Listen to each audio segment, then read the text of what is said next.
PSC പരീക്ഷകളിൽ എപ്പോഴും ചോദിക്കുന്ന ഒന്നാണ് ബ്രിട്ടീഷ് ഇന്ത്യയിലെ ഭൂനികുതി സമ്പ്രദായങ്ങൾ. ഇന്ന് നമുക്ക് റേറ്റ് വാരി സമ്പ്രദായം എളുപ്പത്തിൽ പഠിക്കാം.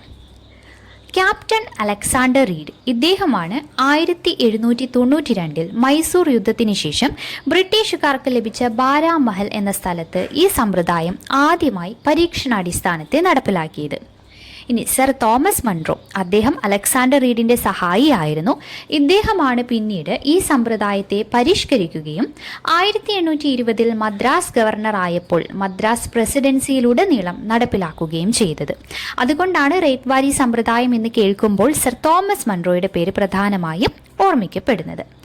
1820 മദ്രാസ് പ്രസിഡൻസിയിൽ ആദ്യം നടപ്പിലാക്കി. പിന്നീട് ബോംബെ പ്രസിഡൻസി, ആസം, കൂർഗ് എന്നിവിടങ്ങളിലേക്ക് വ്യാപിപ്പിച്ചു. ഇടനിലക്കാർ ഉണ്ടായിരുന്നില്ല എന്നതാണ് റൈറ്റ് വാരി സിസ്റ്റം, അല്ലെ? റയോട്ടുകൾ എന്നറിയപ്പെടുന്ന കർഷകരിൽ നിന്ന് സർക്കാർ നേരിട്ട് നികുതി പിരിക്കുകയാണ് ഉണ്ടായിരുന്നത്.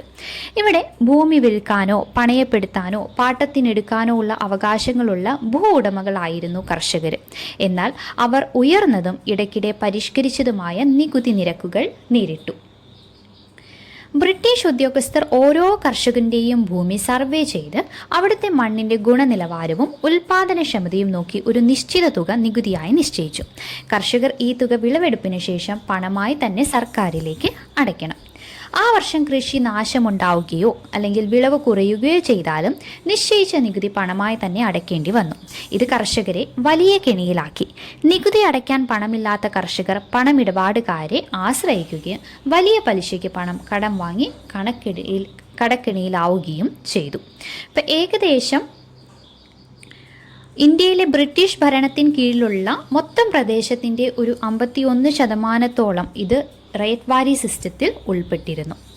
ഇതിൻ്റെ കൂടുതൽ വിവരങ്ങൾ അറിയാൻ നമ്മുടെ ചാനൽ ഇപ്പോൾ തന്നെ സബ്സ്ക്രൈബ് ചെയ്യുക.